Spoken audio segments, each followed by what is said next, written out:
내 영혼이 잠잠히 하나님만 바라봅니다.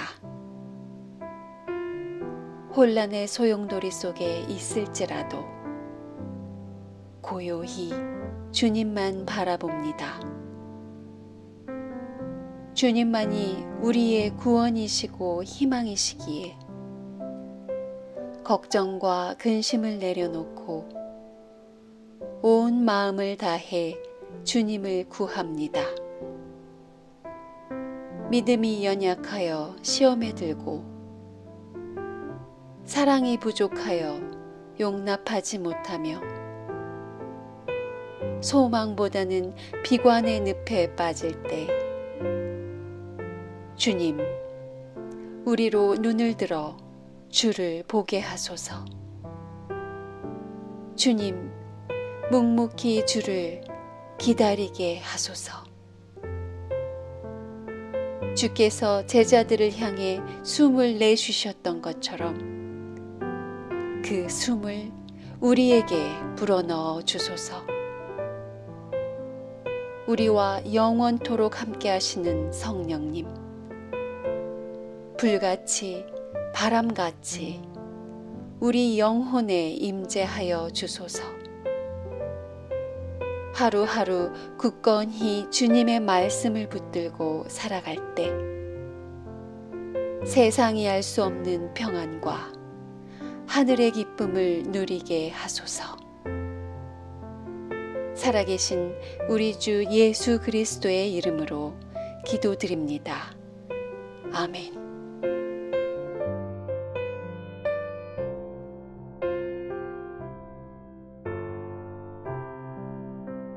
요한 공동체가 전한 거룩한 복음입니다. 내가 아버지께 구하면 다른 협조자를 보내주셔서 너희와 영원히 함께 계시도록 하실 것이다. 그분은 곧 진리의 성령이시다. 세상은 그분을 보지도 못하고 알지도 못하기 때문에 그분을 받아들일 수 없지만 너희는 그분을 알고 있다. 그분이 너희와 함께 사시며 너희 안에 계시기 때문이다. 주님의 말씀입니다. 하나님께 감사드립니다.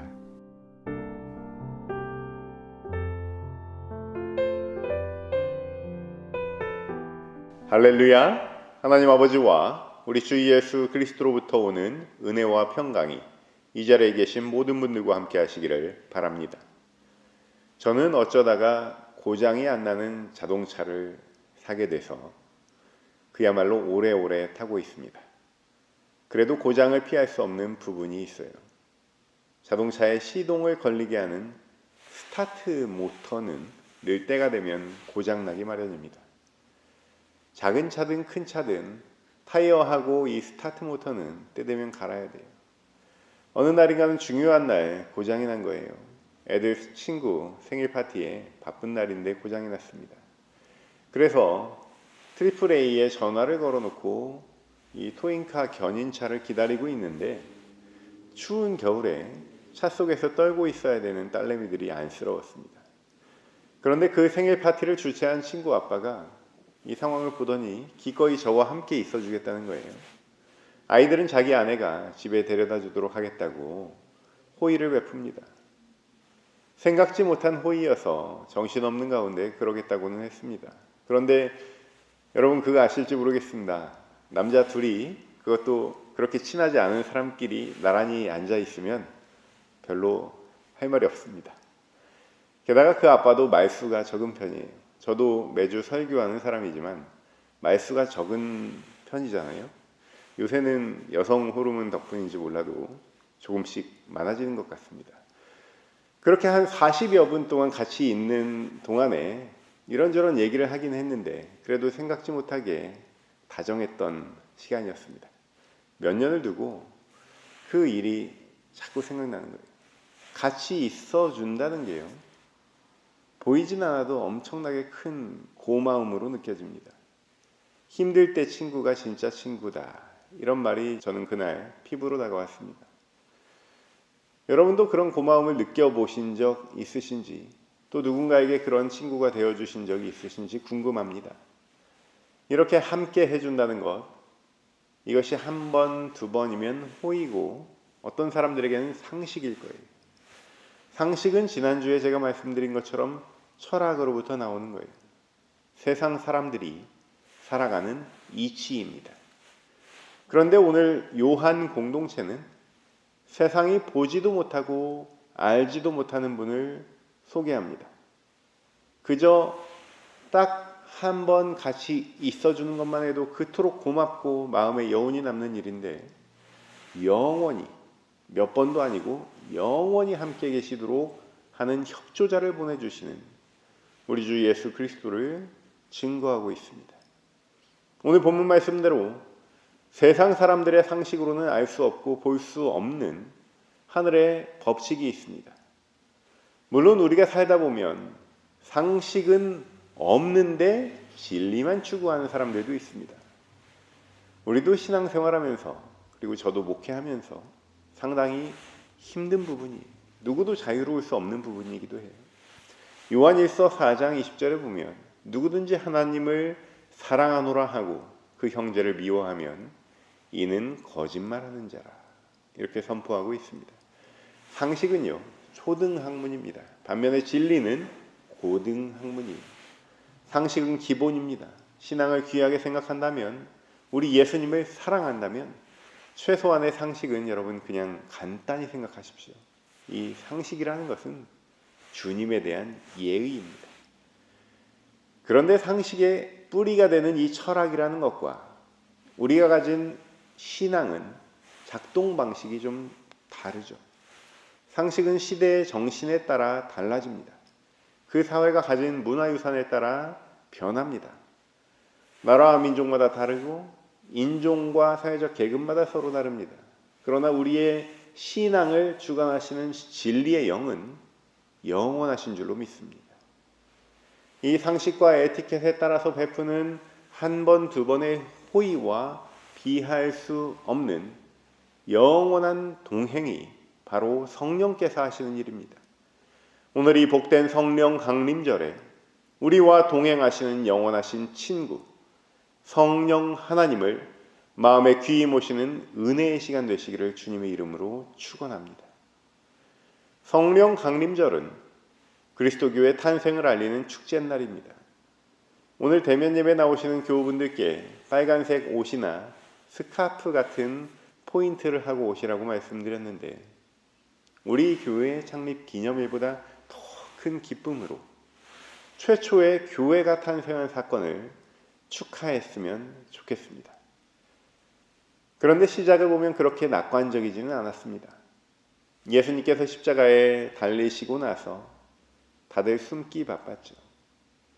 스승이 역사의 무대에서 퇴장하고 난 이후에 제자들의 모습은 마치 오합지졸들 같았습니다.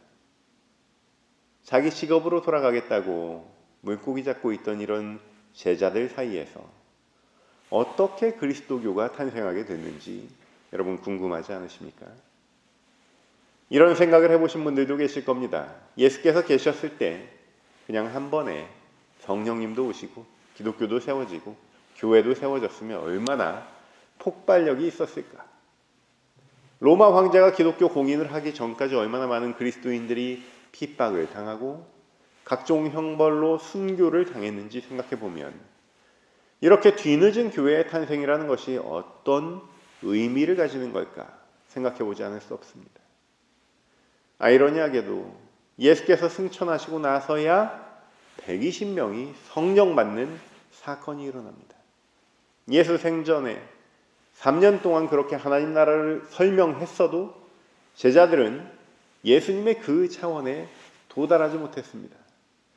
예수께서 고별 설교를 하고 계시는데도 어디로 가시는지 알아야 나중에 저희가 찾아가죠.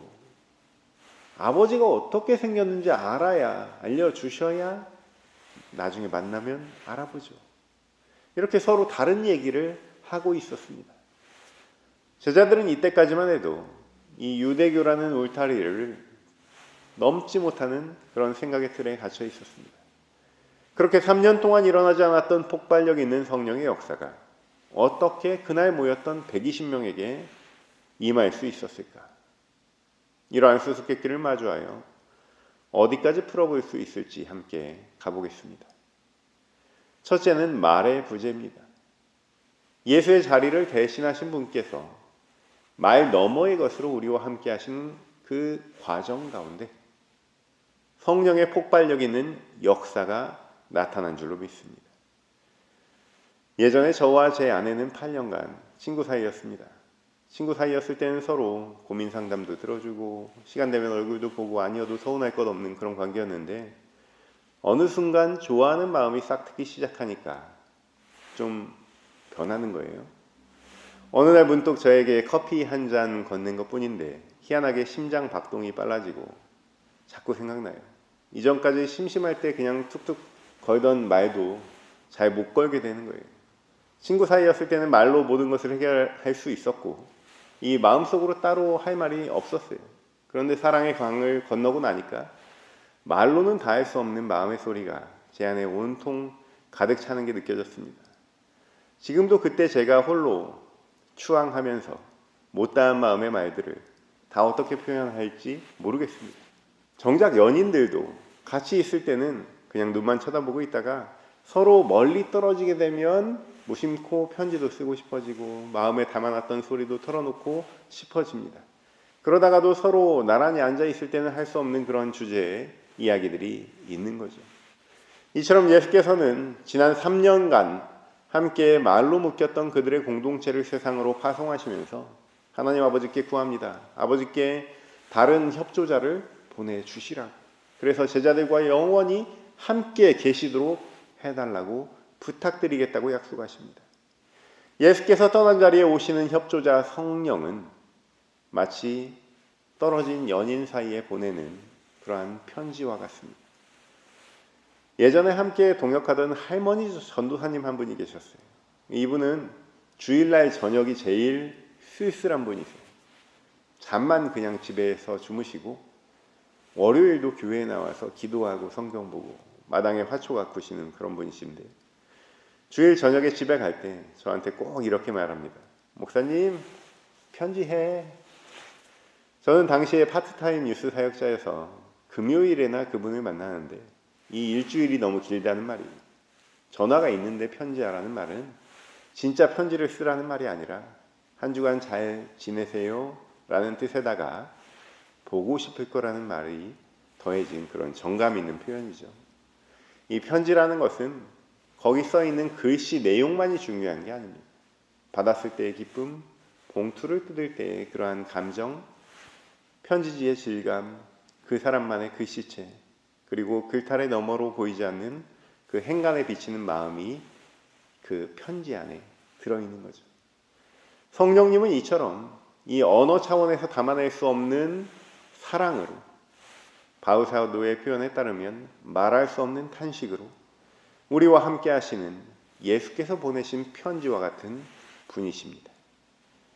예수께서 승천하신 후 제자들은 더 이상 그분의 목소리는 들을 수 없었죠. 이 사람 든자리는 티 안 나도 난자리는 티 나는 그런 말이 있습니다. 우리도 지난해 교우님 한 분을 천국으로 환송했습니다. 계실 때보다 안 계실 때 더 그리움이 겹겹이 쌓입니다. 예수의 말을 갈망하는 제자들은 어느덧 이 말이 부재한 자리에 협조자로 오시는 성령을 받아들일 만한 그러한 빈 그릇이 되어가고 있었던 것인 줄로 믿습니다. 둘째는 거룩한 무지입니다. 지금까지 가지고 있던 세계관이 붕괴되는 체험을 통해서 마치 사람으로 치면 몸이 꼼짝 못하는 것처럼 예수의 공동체, 특별히 이 120명 온 공동체가 떨리는 체험을 동시에 하게 된 거예요. 우리가 나이아가라나 그랜드 캐년 같은 대자연을 보면 첫째로 나오는 반응은 입이 쫙 벌어지는 것입니다. 거기서 에이 생각보다 시시하네 이렇게 말한다거나 우리 동네의 폭포랑 뭐 다를 게 없구만 이렇게 말하는 사람은 좀 별로이지 않습니까? 경이로운 것 앞에서 자기도 모르게 놀라는 것이 자연스러운 일입니다.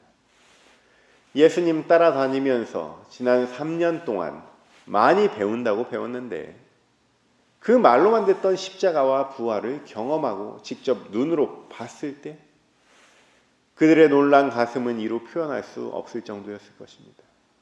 이 나이아가라 같은 대자연에 비할 차원이 아닌 경이로움이죠. 애초부터 어떠한 상징적인 메시지려니 생각하는 제자들이 다수였을 것입니다.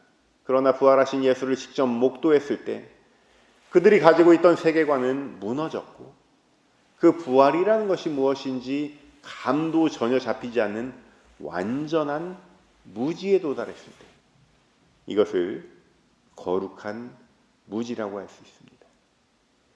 이제 그 120명은 자신이 체험한 것을 누구에게 설명할 수도 없고 세상에 알릴 수도 없고 혼자서 또 예수 공동체와 같이 그 경이로움 앞에서 후들후들 떨리는 그 지경에 이르르게 된 거예요. 내가 알고 있던 세계와 전혀 다른 세계가 눈앞에 닥쳤을 때 그리고 앞으로 어떻게 처신해야 할지 모를 때 마가의 다락방에 모인 120문도는 자기도 모르게 최고의 자연 상태라고 할 수 있는 어린아이처럼 변해버린 사건을 일컬어서 오순절 성령 강림절이라고 교회는 말합니다. 이렇게 오순절은 영원히 함께할 것 같았던 그 예수의 가르침이라는 그러한 말이 사라진 공허함과 세계관이 허물어진 당혹감이라는 이 두 가지를 120명이 동시에 경험했을 때 그 기다리던 열흘간의 긴장감 넘치는 고요한 가운데 내려온 하나님의 뜨거운 선물, 곧 협조자이신 성령님께서 내려오신 사건인 줄로 믿습니다. 우리 삶에 어둠이 닥쳐올 때, 평생 함께하던 어떤 존재의 상실을 겪었을 때, 그리고 말로 다 할 수 없는 탄식으로 가슴 아리하고 있을 때, 내가 알던 상식대로 세상이 굴러가지 않아서 안타까울 때 우리 모든 성도님들의 가슴 안에 성령님께서는 함께 하시고 영원히 동행하실 줄로 믿습니다.